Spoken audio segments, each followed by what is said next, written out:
नमस्कार दोस्तों, न्यूज में आपका स्वागत है। मैं मुकेश कुमार और आप देख रहे हैं जवाब तो चाहिए। जवाब तो चाहिए में आज हम बात करेंगे अलीगढ़ मुस्लिम यूनिवर्सिटी यानी एएमयू के अल्पसंख्यक स्टेटस पर। एएमयू के अल्पसंख्यक स्टेटस को लेकर पहले भी सवाल उठाए गए हैं और पहले भी इसके स्टेटस को चुनौती पेश की गई है। इलाहाबाद हाईकोर्ट ने 2005 में 1981 के एएमयू अमेंडमेंट एक्ट को गैर संवैधानिक घोषित कर दिया था, लेकिन 2006 में तत्कालीन सरकार ने सुप्रीम कोर्ट में इसे चुनौती दी और केंद्र सरकार के शपथ पत्र के बाद फिर से इसका अल्पसंख्यक स्टेटस बरकरार कर दिया गया। इस फैसले को भी चुनौती दी गई, जिस पर मंगलवार से लगातार सुनवाई हो रही है और सुनवाई के दौरान केंद्र सरकार ने यह दलील दी है कि एएमयू चूंकि राष्ट्रीय संस्थान है ना कि अल्पसंख्यक संस्थान, और साथ में बुधवार को सुप्रीम कोर्ट ने एएमयू से यह भी पूछा कि उसका अल्पसंख्यक संस्थान का दर्जा कैसे जायज है। कोर्ट इस बात का खास तौर पर जिक्र किया कि एएमयू की 180 सदस्यीय गवर्निंग बॉडी में सिर्फ 37 मुस्लिम सदस्य हैं। दरअसल संविधान के अनुच्छेद 30A में सभी धार्मिक और भाषाई अल्पसंख्यकों को अपनी भाषा और समुदाय के विकास के लिए अपना संस्थान खोलने और उसके प्रबंधन का अधिकार है। यूनिवर्सिटी बनने से पहले एएमयू एंग्लो ओरिएंट कॉलेज था, जिसे 1975 में सर सैयद अहमद खान ने शुरू किया था और इस कॉलेज का उद्देश्य मुसलमानों को कुरान के साथ साथ आधुनिक शिक्षा देना था। इस यूनिवर्सिटी के अल्पसंख्यक दर्जे को लेकर विवाद हमेशा से रहा है। केंद्र ने कहा है कि जिस संस्थान को राष्ट्रीय महत्व मिला है वो गैर अल्पसंख्यक ही होना चाहिए, यह शर्त रखी है। केंद्र ने बताया कि राष्ट्रीय महत्व वाला संस्थान होने के बावजूद अलीगढ़ मुस्लिम यूनिवर्सिटी के एडमिशन प्रोसेस जो है वो दूसरे यूनिवर्सिटी के एडमिशन प्रोसेस से अलग है, जो कि सही नहीं है। एएमयू की दलील है कि यह बिल्कुल जरूरी नहीं कि किसी अल्पसंख्यक संस्थान के गवर्निंग बॉडी का हर सदस्य मुस्लिम ही हो। अब इसी बात पे बहस छिड़ी हुई है और बहस आगे भी जारी होगी। क्या होगा ये कोर्ट को बताना है। और कुल मिलाकर कहें तो एएमयू के अल्पसंख्यक के स्टेटस पे तलवार लटकी हुई है और यह कभी भी खत्म किया जा सकता है। अब आपके मन में यह सवाल उठ रहा होगा कि स्टेटस के हटने से फर्क क्या पड़ेगा। तो आपको बता दूं कि स्टेटस के हटने के बाद इसके वीसी का मुस्लिम होना जरूरी नहीं होगा। मतलब ये कि कोई भी आम हिंदुस्तानी वीसी बन सकता है एएमयू का।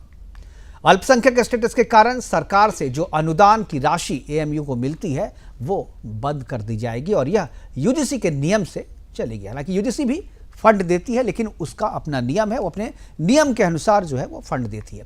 फैकल्टीज के अपॉइंटमेंट में भी यूजीसी के नियम का पालन करना होगा। इससे पहले वीसी अपने परिवार के सदस्यों को महत्वपूर्ण पदों पर अपॉइंट कर देते थे, जो कि अब नहीं कर सकेंगे।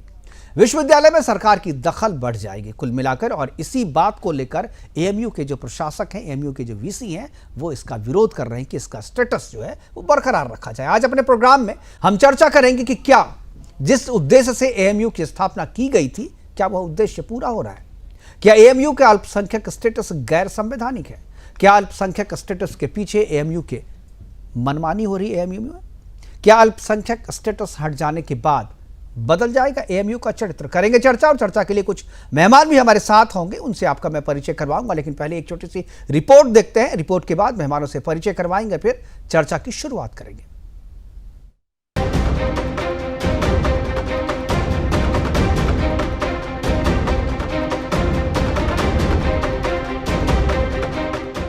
अक्सर इस्लामिक विषयों और राष्ट्र सुरक्षा के मुद्दों का जमकर विरोध करने को लेकर चर्चा में रहने वाले अलीगढ़ मुस्लिम विश्वविद्यालय पर अल्पसंख्यक दर्जे को छीनने को लेकर गाज गिराई जा सकती है। लंबे समय से चल रहे इस मामले पर कोर्ट में सवाल खड़े किए गए। आपको बता दें, मुख्य न्यायाधीश DY Chandrachud, justice Sanjiv Khanna, justice Suryakant, justice JB Pardiwala, justice Dipankar Datta, justice Manoj Mishra और जस्टिस सतीश शर्मा की खंडपीठ ने विश्वविद्यालय प्रशासन से अल्पसंख्यक संस्थान का दर्जा साबित करने को लेकर सवाल पूछ लिया। सुप्रीम कोर्ट की बेंच ने कहा कि एएमयू की 180 सदस्यों वाली गवर्निंग काउंसिल में जब 37 ही मुस्लिम हैं, तो फिर यह संस्थान अल्पसंख्यक कैसे हो सकता है।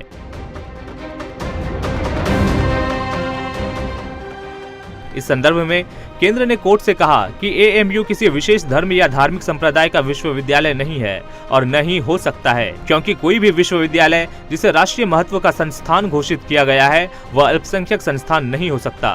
सॉलिसिटर जनरल तुषार मेहता ने सुप्रीम कोर्ट के समक्ष दायर अपनी लिखित दलील में कहा कि विश्वविद्यालय हमेशा से राष्ट्रीय महत्व का संस्थान रहा है।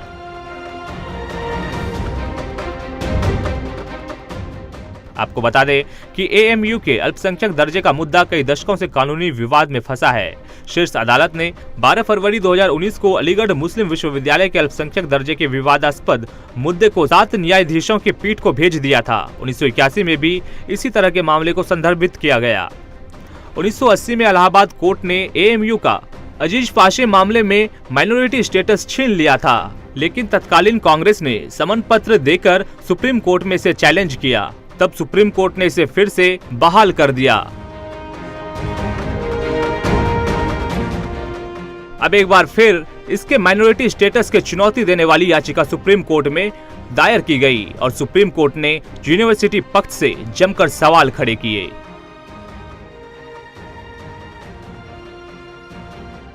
Bureau report, Sudarshan news.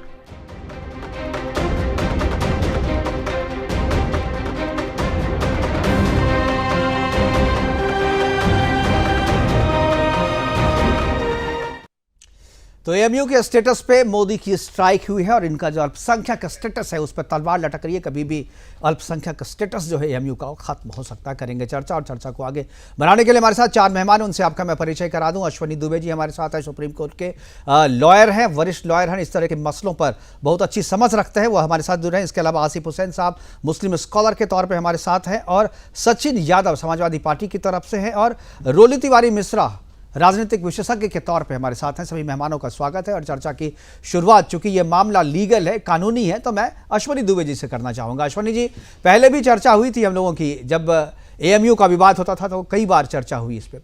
अभी जो स्टेटस को लेकर के चर्चा हो रही है, कोर्ट में बहस हो रही है, जो दलील पेश की जा रही है एएमयू की तरफ से, आपको पता होगा दलील पेश की जा रही है, जो कोर्ट सवाल पूछ रहा है उस सवाल पे सवाल उठाया जा रहा है एएमयू की तरफ से।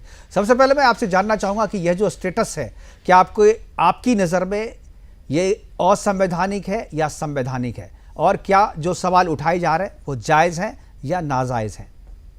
देखिए, अगर हम बात करते हैं भारत के संविधान के अनुच्छेद 30 की, जी, तो भारत के संविधान के अनुच्छेद 30 में शैक्षणिक संस्थानों की स्थापना और प्रशासन करने का जो अल्पसंख्यक है उनको अधिकार है। यानी उसके 30(1) में है कि सभी अल्पसंख्यकों को, चाहे वे धर्म या भाषा पर आधारित हो, अपनी पसंद के शैक्षणिक संस्थान स्थापित करने और संचालित करने का अधिकार होगा। बिल्कुल।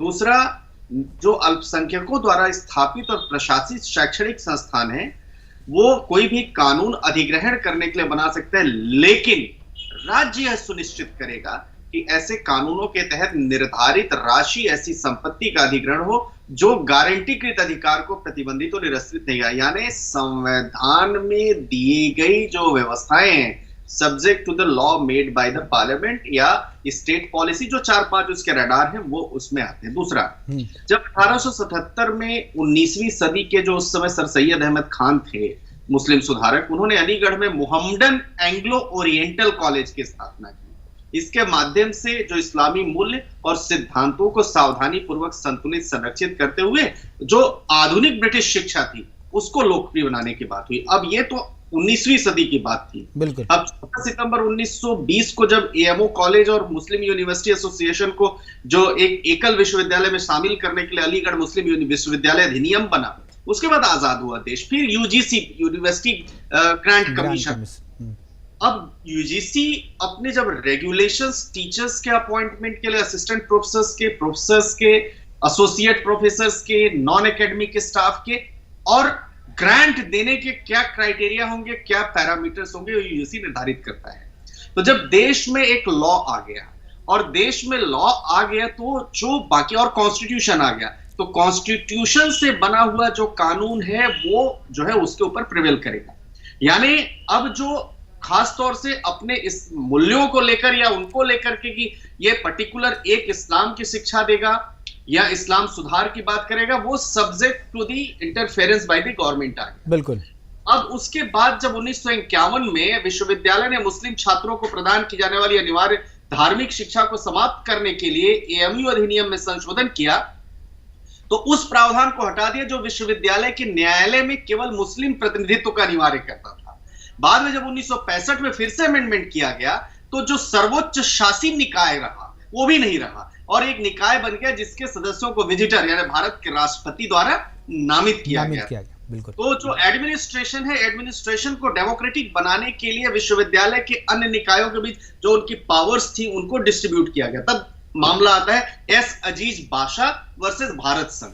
तो 1967 में जो पिटिशनर्स थे उन्होंने तर्क दिया कि इस अमेंडमेंट से भारत के संविधान के अनुच्छेद 30(1) के तहत शैक्षणिक संस्थानों की स्थापना और उनको एडमिनिस्ट्रेट करने का, प्रशासन करने का अधिकार है, उसका वायलेशन है। और उन्होंने यह भी तर्क दिया कि धार्मिक और धर्मार्थ कार्यों को पूरा करने का जो उनका अधिकार है आर्टिकल 26 से, धर्म की स्वतंत्रता आर्टिकल 25 और संस्कृति और भाषा के संरक्षण का अधिकार, उसका उल्लंघन किया। वो अब सारा मामला आया तो के.एन. वाची और न्यायमूर्ति एस.एस. बगावत, लेकिन ये जो वायलेशन तो बताया गया, लेकिन वायलेशन क्या है ये नहीं बताया गया मुझे लगता है। और इसी के आधार पे वायलेशन चूंकि क्लियर नहीं किया गया था, इसलिए दोबारा जो है इसको चुनौती दी गई थी और इलाहाबाद कोर्ट के फैसले को सुप्रीम कोर्ट में फिर से जो है खारिज करके स्टेटस को बरकरार रखा गया था। क्योंकि ये चूंकि लीगल मामला है और कोर्ट के अपने दलील हैं, जो इनको अल्पसंख्यक दर्जा छीनना चाहते हैं उनका अपना दलील है, और जो चाहते हैं कि बरकरार है उनका भी अपना दलील है। हमारे साथ आसिफ हुसैन साहब हैं, ये बताएंगे। आसिफ साहब, क्या आपको लगता है कि जो स्टेटस,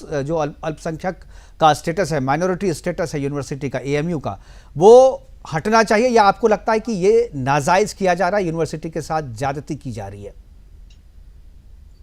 मुकेश जी, मैं अपने वक्तव्य की शुरुआत इसी बात से करूंगा कि अलीगढ़ मुस्लिम यूनिवर्सिटी का जो माइनॉरिटी स्टेटस है वो माननीय सुप्रीम कोर्ट को बरकरार रखना चाहिए।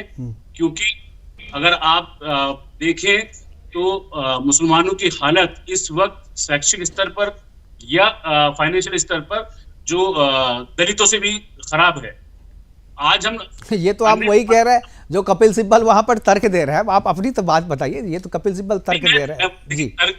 तो वही देंगे जो चाहे कपिल सिब्बल दें या मैं दूं, बात तो वही है कि जो सच है, और सच से हम मुंह नहीं मोड़ सकते। जब भारत सरकार, गवर्नमेंट ऑफ इंडिया अन्य तबकों के अपलिफ्टमेंट के लिए काम कर रही है, वुमेन्स एम्पावरमेंट की बात हो रही है, वुमेन्स एम्पावरमेंट पे काम किया जा रहा है, उनको पार्लियामेंट में एक रिजर्वेशन दिया जा रहा है, SC ST के अपलिफ्टमेंट के लिए बहुत काम हो रहे हैं। तो उसी तर्ज पर क्या अगर मुस्लिमों के लिए अपलिफ्टमेंट के लिए कोई यूनिवर्सिटी है और वहां पर छात्र शिक्षा ग्रहण कर सकते हैं तो इस पर कोई आपत्ति नहीं होनी चाहिए।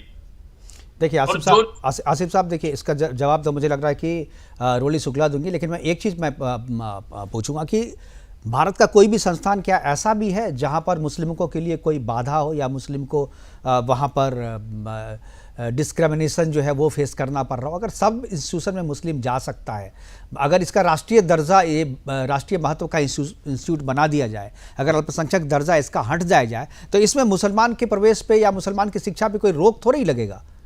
आप जो पढ़ रहे हो वो तो पढ़ेगा, आगे भी जो है ये जो दूसरे के लिए भी दरवाजे खुलेंगे। जो ज्यादतियां हो रही है, अभी आपको क्या लगता है कि एएमयू में सारे मुसलमानों का कल्याण हो जाएगा? सरकार की जितनी योजनाएं बन रही है, क्या उसमें मुसलमानों का कल्याण नहीं हो रहा है? सबका साथ, सबका विकास, सबका विश्वास जो सरकार की योजनाएं हैं, क्या उसमें मुस्लिम्स नहीं है? जो विकास के कार्य हो रहे हैं, क्या वो मुस्लिमों के लिए नहीं हो रहे? जो सड़कें बनाई जा रही है, जो बिजली दी जा रही है, जो सरकार की दूसरी योजनाएं, वो सबके लिए है। इसमें आप अपने आप को अलग से चिन्हित करके योजनाएं क्यों लाना चाहते हैं? मुकेश जी, आपकी बात पर मैं कहना चाहूंगा कि मुसलमानों के साथ कोई डिस्क्रिमिनेशन नहीं है। किसी मुसलमान ही नहीं, इस देश के किसी भी व्यक्ति के साथ कोई डिस्क्रिमिनेशन नहीं है। मगर अगर आपकी बात को हम जायज मान लें कि भाई सबके लिए सड़कें बन रही है, सबके लिए शिक्षण संस्थाएं बन रही है, सबको प्रवेश की अनुमति है, तो फिर रिजर्वेशन की जरूरत क्या है हिंदुस्तान के अंदर? आज रिजर्वेशन आता है पार्लियामेंट में, महिलाओं को रिजर्वेशन आता है कि भाई उनमें सांसद में इतना कोटा होगा, ग्राम पंचायत में तो मतलब आसिफ हुसैन साहब, आप मतलब ये कह रहे हैं, आप ये कह रहे हैं कि धार्मिक आधार पे आरक्षण होना चाहिए। इनडायरेक्टली तो आप धार्मिक आधार पे आरक्षण की वकालत कर रहे हैं तब जी। मैं जो कि संविधान अलाउ नहीं करता ना इसको, धार्मिक आधार पे आरक्षण को संविधान अलाउ नहीं करता, और इनडायरेक्टली आप वही कर रहे हैं। एएमयू के रास्ते आप जो है रिलीजियस रिजर्वेशन चाहते हैं, रिलीजन के आधार पे, संभव नहीं, असंवैधानिक है। इसीलिए इसी के आधार पे जो है इसको असंवैधानिक किया जा रहा है। सपा जी, ठीक है, मैं आपसे आऊंगा आपके पास, बहुत और भी दो लोग हैं हमारे पास। सच्चर कमेटी ने क्या कहा, आप बताइए ना। क्या सच्चर कमेटी ने क्या कहा है अपनी रिपोर्ट में? सच्चर कमेटी पे बात में सर बहुत डीप चलना पड़ेगा, बहुत डीप डिस्कशन हो जाएगा। सच्चर कमेटी ने बहुत कुछ कहा, सच्चर कमेटी बनाई क्यों गई थी, किसने बनाई थी, ये बहुत ही एकेडमिक हो जाएगा बहस, और उसमें आप कहीं पर ठहर नहीं पाइएगा। वो एकेडमिक बहस है। ठीक है, सचिन यादव जी हमारे साथ, समाजवादी पार्टी के प्रवक्ता। सचिन, क्या आपको लगता है एएमयू का स्टेटस जो है, अल्पसंख्यक का स्टेटस हटना चाहिए? ये डिस्क्रिमिनेशन है एक तरीके से, दूसरे लोगों जो उसमें एडमिशन नहीं ले पाते हैं, जो वहाँ फैकल्टी नहीं बन पाते, जो वीसी नहीं बन पाते, उनके साथ डिस्क्रिमिनेशन है, इसलिए इसको हटा लेना चाहिए। देखिए, हम लोग जो है इस देश के, चाहे हिंदू हो चाहे मुस्लिम, सभी एक नागरिक हैं। और सरकार को जो है यूनिवर्सिटी जो है उसके लिए जो है सरकार को जो है यूनिवर्सिटी की मदद करनी चाहिए, क्योंकि वो कॉलेज जो है इस देश की धरोहर है। चलिए, मदद करने के लिए ही तो ये सारी चीजें की जा रही है। आप समझ नहीं आ रहे, मुझे लग रहा है कि आपने होमवर्क नहीं किया है इस पे, क्योंकि बात नहीं सर, मैं होमवर्क किया हूँ सर। जो है जो भी वहाँ बच्चे पढ़ रहे हैं, स्टेटस के बारे में बात कीजिए ना जी। क्या सर? स्टेटस के बारे में मैंने सवाल पूछा कि क्या इसका अल्पसंख्यक का स्टेटस बरकरार रखने के लिए जो सुप्रीम कोर्ट में बहस चल रही है और हटाने की बात चल रही है, क्या आपके हिसाब से, आपकी पार्टी के हिसाब से वो सही है या आप इसे गलत मानते हैं? गलत मानते हैं तो आपके तर्क क्या है, सही मानते हैं तो आपके तर्क क्या है? देखिए सर, जो है ये तो गलत है जो है जी, ये गलत है, क्योंकि जो हम देश के आजादी से पहले से जो यूनिवर्सिटी है सर, जो है सरकार जो है कहीं ना कहीं सर जो है एक जाति विशेष के नाते जो है उस यूनिवर्सिटी को टारगेट कर रही है।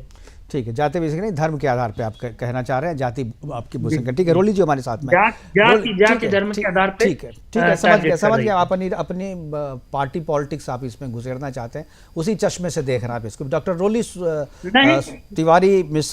तिवारी मिश्रा हमारे साथ हैं, राजनीतिक विशेषज्ञ हैं। रोली जी, क्या आपको लगता है कि जो स्टेटस दिया गया है और जो जिस उद्देश्य से एएमयू की स्थापना की गई थी कि आधुनिक शिक्षा की तरफ मुसलमान बढ़े, क्या आपको लगता है कि एएमयू वो उद्देश्य पूरा कर रहा है, या एएमयू का स्टेटस जो है वो इस उद्देश्य को पूरा करने में मदद कर रहा है?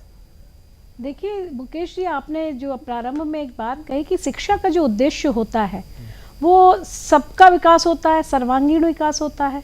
और मैंने तो सभी विश्वविद्यालय या महाविद्यालय या कई विद्यालयों में देखा है कि ज्ञानार्थ आइए और सेवार्थ जाइए। तो उसमें एक पर्टिकुलर धर्म को अगर आप, ठीक है, जब जिस समय इसकी स्थापना हुई उसका क्या उद्देश्य था, लेकिन आज हम एक स्वतंत्र भारत में हैं, हम अपने अमृत काल में चल रहे हैं। और ऐसे समय में जब सभी विश्वविद्यालय, क्योंकि भारत एक धर्मनिरपेक्ष राष्ट्र है, संविधान के प्रथम पृष्ठ पर लिखा हुआ है, और जब सभी विश्वविद्यालयों में मुस्लिम छात्रों के लिए शिक्षा के द्वार खुले हुए हैं, तो उनको एक स्वस्थ मन से चीज़ का स्वागत करना चाहिए कि एएमयू का जो स्टेटस है उसको सभी के लिए खोलना चाहिए। सभी जाति धर्म के लोग वहाँ पर आएँ, ज्ञानार्थ आएँ, सेवार्थ जाएँ, लाभार्थ लेकर के जाएँ, शिक्षाओं का ज्ञान लें। लेकिन पर्टिकुलर जो समस्याएं चल रही थी कि वीसी एक ही धर्म विशेष के बनेंगे, वह अपने ही लोगों को रखेंगे, जितने भी कर्मचारी से लेकर उनके घर खानदान के लोग होंगे, तो इस पर एक बड़ा नियंत्रण लगना ज़रूरी है।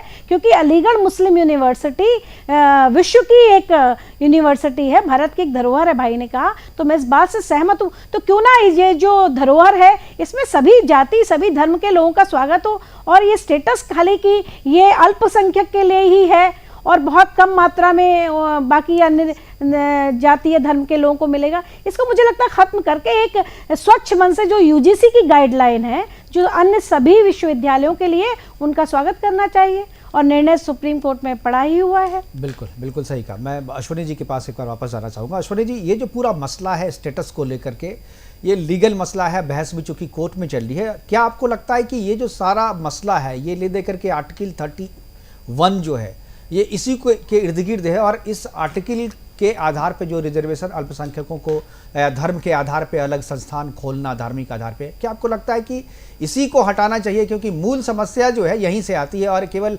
अलीगढ़ मुस्लिम यूनिवर्सिटी नहीं, और भी बहुत सारे ऐसे स्कूल है, बहुत सारी यूनिवर्सिटीज़ है जो जिसमें इस तरीके की समस्या आएगी। एक बार आप इसको हटा देंगे, एक कॉलेज में हटा देंगे, दूसरे में फिर शुरू हो जाएगी। क्या लगता है कि संविधान संशोधन करके इसे ही हटा देना चाहिए? देखिए, संविधान संशोधन तो फिर हम ऑप्शन की बात करें, एक डिफरेंट मुद्दे पर चले जाएंगे अगर हम उस पर आते हैं तो जी। क्योंकि यहाँ पर सिर्फ एक जगह नहीं है, आप हर एक आर्टिकल 25 में भी फिर आपको देखना पड़ेगा कि जो रिलीजन को प्रोपोगेट करने की इजाजत है उस पर भी बात करेंगे। आर्टिकल 28 में भी आ जाएंगे, आर्टिकल 26 में भी या 30 में, तो तमाम संशोधन होंगे जो संशोधन मैं समझता हूं कि अभी के कॉन्टेक्स्ट में पॉसिबल नहीं है, लेकिन हम एएमयू के कॉन्टेक्स्ट में बात करते हैं।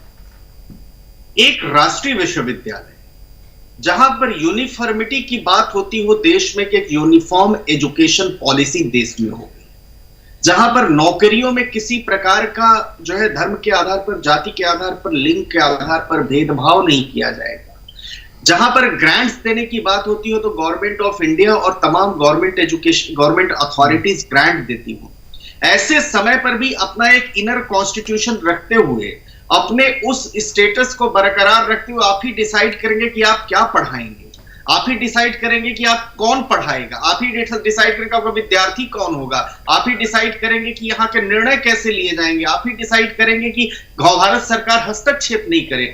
मैं समझता हूं कि रूल ऑफ लॉ से और संवैधानिक व्यवस्था से चलने वाली कंट्री का पार्ट नहीं।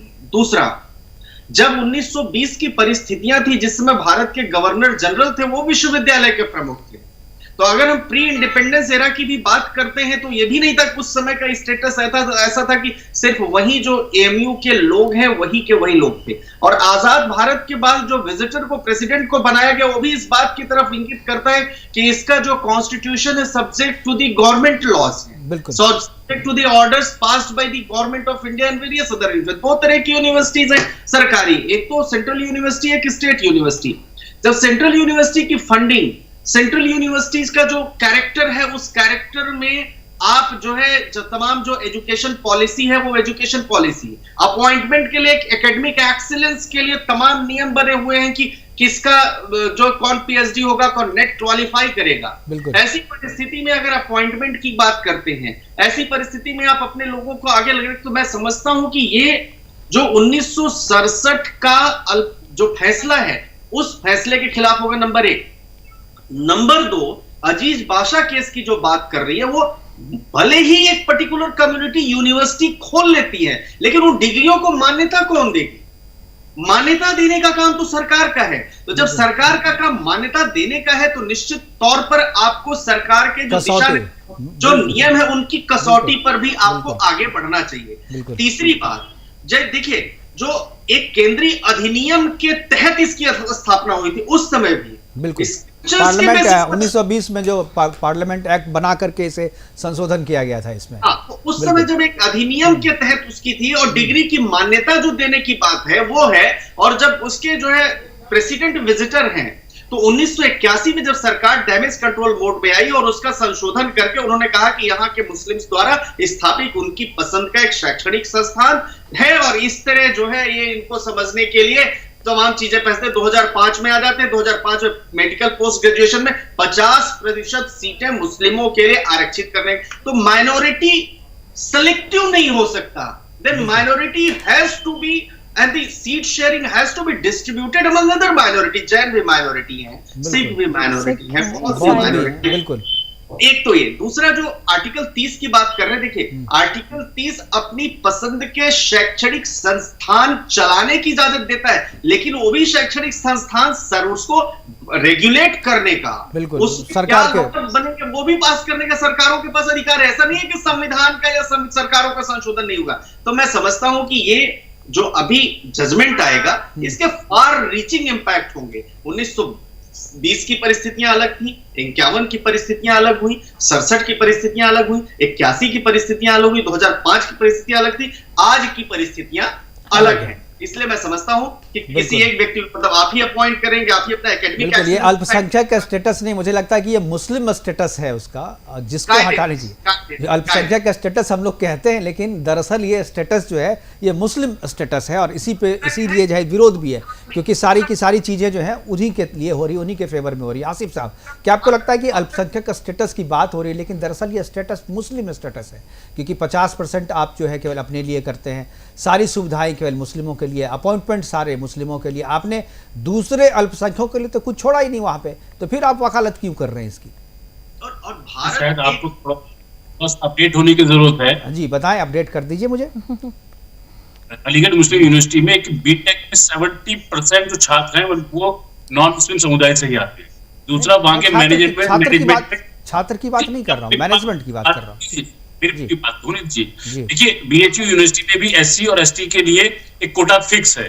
अगर मुस्लिम समुदाय के लिए एससी कोटा का इससे क्या संबंध? नहीं, आप कंफ्यूज कर रहे हैं। एससी एसटी कोटा तो कोर्ट के सारे संस्थानों में है, वो तो संविधान ने रिजर्वेशन दिया हुआ है ना, तो फिर उस पर क्या बोलेंगे ओबीसी कोटा? आपके यहाँ तो वो भी नहीं होता है। आप बार बार बात कर रहे हैं 1920 की, क्या 1947 से लेकर आज की डेट तक जब हम बहस कर रहे हैं, क्या अलीगढ़ मुस्लिम यूनिवर्सिटी रूल्स ऑफ लॉ के हिसाब से नहीं चल रही, या उसकी डिग्रियां मान्य नहीं है? नहीं, क्या वो नहीं, सवाल वो नहीं आसिफ साहब, सवाल वो नहीं है, सवाल वो नहीं है आसिफ साहब। देखिए लॉजिकल, बी लॉजिकल, वो सवाल नहीं है।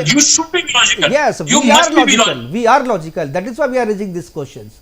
सवाल ये नहीं है कि आपको 1920 के नियम को फॉलो, आपने जो नियम बनाए थे संविधान के बनने से पहले, वो नियम आज के हिसाब मुताबिक जो है वो प्रैक्टिकल नहीं है, उसको बदला जाना चाहिए। इस पे बहस हो रही है। यही तो आपसे जानना चाह रहा हूं कि आप बात कर रहे हैं 1920 के यूनिवर्सिटी के रूल्स की, मगर क्या 1947 जब हमारा देश आजाद हुआ और 1952 जब हमारा कॉन्स्टिट्यूशन फॉर्म हुआ, उससे लेकर आज तक जो आज की डिबेट हम कर रहे हैं, क्या Aligarh university rules of law के हिसाब से नहीं चल रही है? क्या आप जो यूनिवर्सिटी में डिग्रियां बांटी गई वो रूल्स ऑफ लॉ के खिलाफ थी? मानी गई ना। मैं इस पे कोई क्वेश्चन रेज नहीं कर रहा है, इस पे कोई क्वेश्चन रेज नहीं कर रहा है आसिफ साहब। कह रहा है कि जो डिग्रियां आपने बांटी, क्यों हो रहा है? मैं बता रहा हूं, कोई इस पे क्वेश्चन कोई नहीं रेज कर रहा है कि आपने डिग्रियां जो है नियम के हिसाब से नहीं बांटी। क्वेश्चन ये है कि आपने जो नियम बनाए वो नियम आज के दौर में सही नहीं है। वो जब तक संविधान नहीं था, जब देश आजाद नहीं था, तब के नियम अलग थे। आज की अश्वनी जी ने साफ किया ना, आज की परिस्थिति के हिसाब से आपके नियम नहीं है। और आप जिस उद्देश्य से सर सैयद अहमद खान ने यूनिवर्सिटी को बनाया था, वो उद्देश्य पूरा नहीं हो रहा है। वो तो आधुनिक शिक्षा की बात करते थे, वहां से आतंकवादी निकल रहे हैं आपके, तो कहां से ये उद्देश्य पूरा हो रहा है? आतंकवादी निकल रहे हैं। ध्रुव सक्सेना कौन है? और फिर आप वो एएमयू में तो नहीं पढ़ रहा था ना। अब एएमयू की बात करें, पूरी भारत की बात मत करें ना आप। कहां जोड़ रहे हैं? कहां से जोड़ रहे हैं भाई? अब जो एसएफआई के लोग जो पकड़े गए हैं सर, वो कौन है? अभिनव भारत कौन है? कौन? मैं एएमयू से बात कीजिए ना, बाकी मैं बात करूंगा। दस्तावेज है आपके वजन जितना दस्तावेज है मेरे पास, इसलिए आप उन पे मत जाइए। जहां पे बात कर रहा हूं, बिल्कुल मैं जिस मुद्दे पे बात करूं, आप एएमयू पे बात करें हमसे, मैं एएमयू पे बात करूंगा। कहां पे आतंकवादी? अरे भाई, आप एएमयू के सेंट्रल हॉल में आप जिन्ना का फोटो लटकाएंगे, कहेंगे हम भारत के हैं। क्यों जिन्ना का फोटो नहीं हटाया आपने? किसका इंतजार कर रहे हैं? क्या पार्लियामेंट जाके हटाएगी, मिलिट्री हटाएगी क्या? भारत में है ना एएमयू, तो जिन्ना का फोटो क्यों वहां पे? तो क्यों नहीं हटाया आपने? उसके बारे में तो कभी कुछ नहीं कहा आपने। इसीलिए स्टेटस हटना चाहिए, इसीलिए स्टेटस हटना चाहिए। वो सर राष्ट्रीय महत्व का यूनिवर्सिटी होगा तो वहां पर जिन्ना नहीं होगा। समझ गए ना? नहीं हटेगा। 57 में सुप्रीम कोर्ट ने बरकरार रखा हाई कोर्ट के आदेश के बाद। आपके कहने से नहीं होने का। हमारे कहने से नहीं होगा, देश के कहने से होगा। देश यही चाह रहा है, देश यही चाह रहा है। कोर्ट के कहने से होगा, देश के हमारे कहने से होता तो हट जाता, हमारा बस चलता तो हम खुद हटा देते, लेकिन हम हटा नहीं सकते क्योंकि हम कानून को मानने वाले लोग हैं ना। हम लोग कानून को मानने वाले लोग हैं, कानून की इज्जत करने वाले लोग हैं, इसलिए नहीं हटेगा। और आपके मन में आसिफ साहब, आप जिस मेंटालिटी से आप ये कह रहे हैं ना, उससे निकलिए बाहर। भारत बदल चुका है, भारत बदल चुका है सर। भारत को स्वीकार कीजिए। आपको भी उस मेंटालिटी से बात आना पड़ेगा जहां आप सुदर्शन न्यूज पर हिंदुस्तान कहते हैं, हिंदुस्तान के बदले, जबकि कॉन्स्टिट्यूशन में हिंदुस्तान ही लिखा है, इंडिया लिखा है, भारत लिखा है। कॉन्स्टिट्यूशन में तो ना हिंदुस्तान लिखा हुआ है ना हिंदुस्तान लिखा हुआ है। कॉन्स्टिट्यूशन पढ़िए सर, कॉन्स्टिट्यूशन पढ़िए ना, उसमें हिंदुस्तान लिखा हुआ है ना उसमें हिंदुस्तान लिखा हुआ है, उसमें इंडिया दैट इज भारत लिखा हुआ है। जरा पढ़ लीजिए अच्छे से, ऐसे भ्रमित मत कीजिए लोगों को। हिंदू राष्ट्र की बात करते हैं, क्या बिना कॉन्स्टिट्यूशन को हटाए हुए आप हिंदू राष्ट्र घोषित कर देंगे? उसकी बात कहाँ हो रही है सर? फिर आप दूसरी तरफ जा रहे हैं। जब हिंदू राष्ट्र की बात कहाँ हो रही है, फिर आप दूसरी बहस में चले जाते हैं। दूसरी बहस में क्यों जाते हैं? हुसैन साहब को हिंदू फोबिया हो गया, हुसैन साहब को हिंदू फोबिया हो गया। क्या मैं क्या कह रहा हूँ, अभी अश्वनी जी ने पूरा साफ किया ना, जो जब कानून आपका था तब ठीक था, जब संविधान नहीं बने था तब ठीक था, आजादी के पहले ठीक था, आज के दौर में सही नहीं है, बदला जाना चाहिए। सीधी सी बात है, लॉजिकल है, इसमें क्या दिक्कत है? यूनिवर्सिटी जो है वो आर्टिकल 13 के तहत, इंडियन कॉन्स्टिट्यूशन के तहत रन कर रही है, भारत के संविधान के तहत रन करनी चाहिए। भारत का संविधान सर्वोपरि है। जय हिंद, जय भारत। भाई वही तब भी कह रहे हैं, भारत का संविधान सर्वोपरि है और अब इस भारत के जय संविधान जय में लिखा भारत हुआ है के कि साथ- संशोधन हो सकता है। वो कहेंगे Three जय six हिंद, eight, जय Article हिंद, जय 368 भारत के जो साथ है, जिन्ना वो का बोलता पोता है जी कि संशोधन होना चाहिए, वो भी संविधान का ही पार्ट है और उसके हिसाब से करेगा। अश्वनी जी बेटर समझाएंगे। अश्वनी जी, क्या लगता है कि जो आसिफ साहब कह रहे हैं वो लॉजिकल है, सही है? ऐसा बिल्कुल लॉजिकल नहीं है। अल्पसंख्यक संस्थानों का 100% प्रशासन अल्पसंख्यक ही करे, एक भ्रामक बात है। आर्टिकल 30 में कहीं ऐसी बात नहीं लिखी गई है कि जो अल्पसंख्यक संस्थान होंगे उनका प्रशासक जो है अल्पसंख्यक होगा। आर्टिकल 30 को प्रभावी बनने के लिए यह भी मानने की जरूरत नहीं है कि अल्पसंख्यक ही पूरा प्रशासन। उसके लिए आपको यह समझना होगा कि जो देश के लॉज हैं, देश के कानून है, एकेडमिक एक्सीलेंस है, तमाम जो जजमेंट्स हैं, वो जजमेंट जो है उसके ऊपर एप्लीकेबल होंगी। और जो भारत एक धार्मिक और भाषाई अल्पसंख्यक, दो तरह के अल्पसंख्यक हैं। तो अल्पसंख्यक का मतलब ये सिर्फ नहीं है कि एक पर्टिकुलर कम्युनिटी जो मेजॉरिटी से बिल्कुल थोड़ी सी कम है, सिर्फ वही अल्पसंख्यक है। आपको ये मानना चाहिए कि भारत एक बहुधार्मिक देश है और सरकार के संरक्षण में वो चीजें चलती हैं और सरकार के नामित जो कानून है वो कानून चलते हैं और उसके बाद होता है। दूसरी बात, आप ये समझिए कि जो आर्टिकल 30 है, आर्टिकल 30 में अगर आप बात करेंगे तो अल्पसंख्यक वर्ड है। अल्पसंख्यक ये कहीं नहीं कहता है कि आप एक ही व्यक्ति उसका करेगा। और जो लॉ एजुकेशन पॉलिसी होगी, वो एजुकेशन पॉलिसी समय समय पर जो नीति निर्धारक हमारे देश की एजेंसीज हैं, वो एजेंसीज जो डिसाइड करेंगे वो कोर्स करिकुलम होगा। आपका एक सब्जेक्ट आपका हो सकता है, लेकिन बाकी सब्जेक्ट्स एट पार, कंपैरेटिव और इक्विवेलेंट होने चाहिए बाकी जो एजुकेशन पॉलिसी उसके। तभी तो एक्विवेलेंस डिपार्टमेंट की बात होती है, तभी तो एसोसिएशन ऑफ इंडियन यूनिवर्सिटी जैसे यूनिवर्सिटी एजेंसीज बनती है जो डिग्रीज को एट पार इक्विवेलेंट करती हैं। तभी तो विदेश की शिक्षा भारत की शिक्षा के बीच में इक्विवेलेंस होता है कि कोई एमबीबीएस की डिग्री विदेश से लेकर आता है, भारत में डॉक्टर चिकित्सा व्यवसाय करना चाहता है तो उसकी डिग्री भी इक्विवेलेंट होनी चाहिए। यूक्रेन से डॉक्टर, और मुझे लगता है जो सच्चर कमेटी की बात आप आसिफ साहब कह रहे थे, सच्चर कमेटी में भी ये कभी डिफरेंट इशू है। नहीं, सच्चर कमेटी ने भी कोई रिकमेंडेशन नहीं किया कि अल्पसंख्यकों के लिए अलग से आप बनाइए। वो तो कह रहे हैं वो भाई पिछड़ा हुआ है, उसको मुख्य धारा में लाने के लिए रिजर्वेशन चाहिए उनको स्कूल में, तो उनके लिए तो कह रहे हैं ये हटाइए, तभी तो उनको फायदा होगा। हर दूसरे तीसरे दिन हम लोगों को पता चल रहा है कि बीटेक कर रहा है, एमटेक कर रहा है, उस कनेक्शन है कहीं आईएसआईएस के साथ कनेक्शन, क्या लेकर आए में कनेक्शन, जो ये सब बातें गवर्नमेंट तो रेगुलेट करेगी ना किसी भी एजुकेशन इंस्टीट्यूट, बिल्कुल, जिसका नाम ये ले। मैं आसिफ साहब आऊंगा आपके पास, आ रहा हूँ एक बार, सोनी जी बोल रहे तो फिर जी बोलिए आसिफ साहब। मैं एक दूसरी बात यह है कि अगर गवर्नमेंट का इंटरफेरेंस किसी भी एजुकेशनल इंस्टीट्यूट में, चाहे वो मेजॉरिटी हो चाहे माइनॉरिटी हो, चाहे वो बनारस हिंदू यूनिवर्सिटी हो, चाहे अलीगढ़ मुस्लिम यूनिवर्सिटी हो, चाहे जाधवपुर यूनिवर्सिटी हो, चाहे जेएनयू हो, किसी भी यूनिवर्सिटी में अगर किसी प्रकार के जो देश विरोधी गतिविधियां अगर चलती है या जो कोर्स करिकुलम डिसाइडेड है या नेशनल एजुकेशन पॉलिसी है या जो सिलेबस प्रिस्क्राइब्ड है उसके बियॉन्ड ऐसी शिक्षा दी जाती है तो गवर्नमेंट इंटरफेयर की पहला।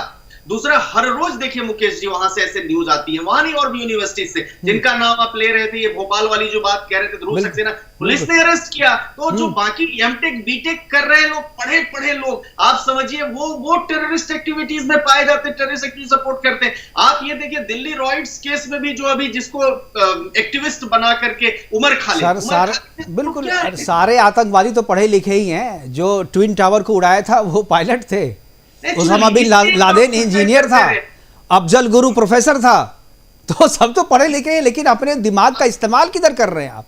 सबसे बड़ी बात तो वही है। अभी तक वकील कोई नहीं मिला है सर, मैं देख रहा हूं कि आगे लगता है कि कोई वकील भी हो शायद जो आतंकवादी गतिविधि। जबलपुर में पकड़े गए, जबलपुर में कितने वकील पकड़े गए आप देखिए ना। बिल्कुल जबलपुर में तो आईएसआईएस का पूरा मॉड्यूल मिला। बिल्कुल, बिहार में आईएसआई का पूरा मॉड्यूल है, सब चीज है। आसिफ साहब, हमारे पास समय की कमी है, आखिरी कमेंट आपके लिए जी।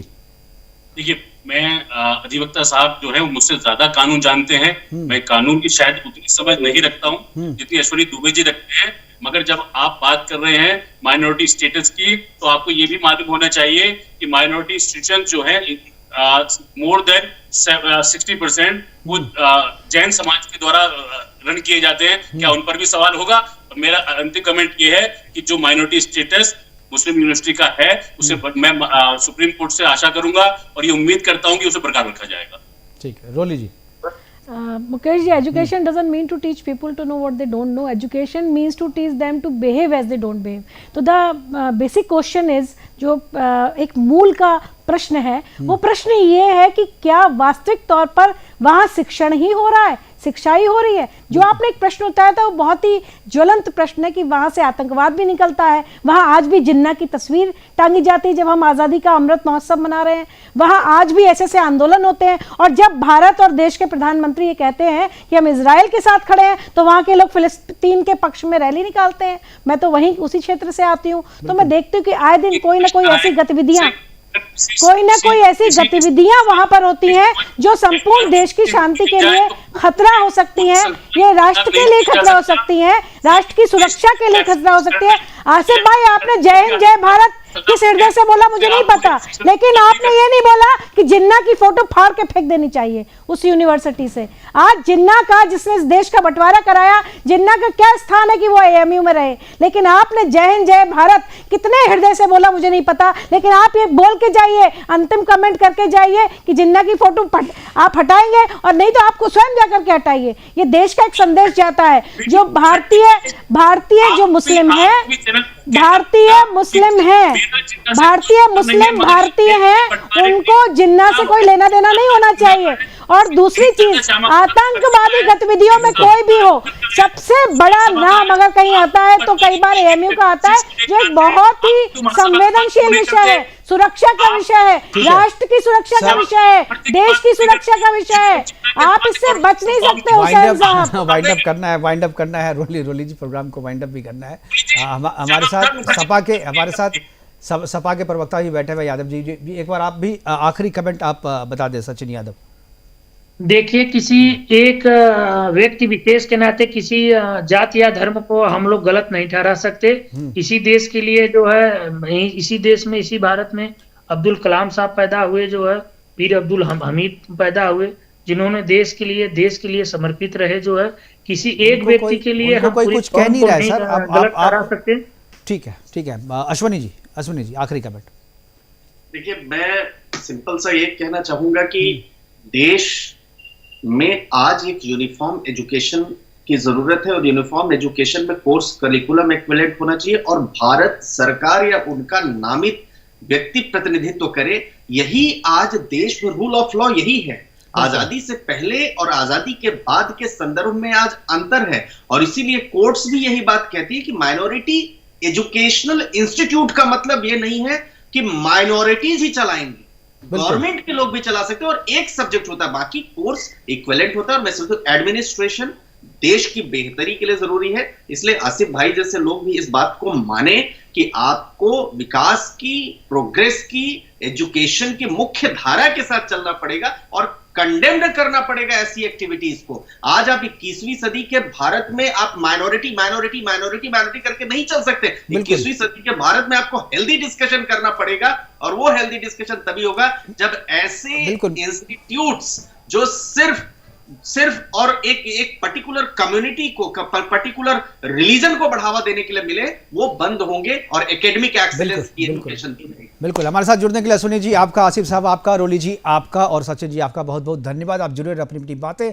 हमारे साथ साझा की इस महत्वपूर्ण चर्चा में। आज जो हम चर्चा कर रहे थे कि एएमयू का जो अल्पसंख्यक स्टेटस है, वो स्टेटस बरकरार रखा जाए या उसे फिर से छीन लिया जाए, खत्म कर दिया जाए, और एएमयू को केवल एक किसी समुदाय के लिए नहीं बल्कि सभी के लिए खोल दिया जाए। हालांकि एडमिशन वहाँ पर सभी का होता है, लेकिन रिजर्वेशन जो है वहाँ पर सिर्फ मुस्लिमों का ज़्यादा है, और एएमयू में जो अल्पसंख्यक का स्टेटस है उसका मतलब है मुसलमानों का स्टेटस, और इस स्टेटस के खिलाफ ही ये आवाज़ उठ रही है। और स्टेटस अगर मुसलमानों का नहीं होता तो वहाँ पर जो दूसरे अल्पसंख्यक हैं उनको भी जगह दी जाती है। वहाँ पर ना जैन को जगह दी जाती है, ना बौद्ध को दी जाती है, ना सिख को दी जाती है, और अल्पसंख्यक का मतलब केवल मुसलमान बना के रख छोड़ा है, और यही वजह है कि इसका इतना विरोध किया जा रहा है। फिलहाल अभी के लिए इतना ही, दीजिए इजाज़त, नमस्कार।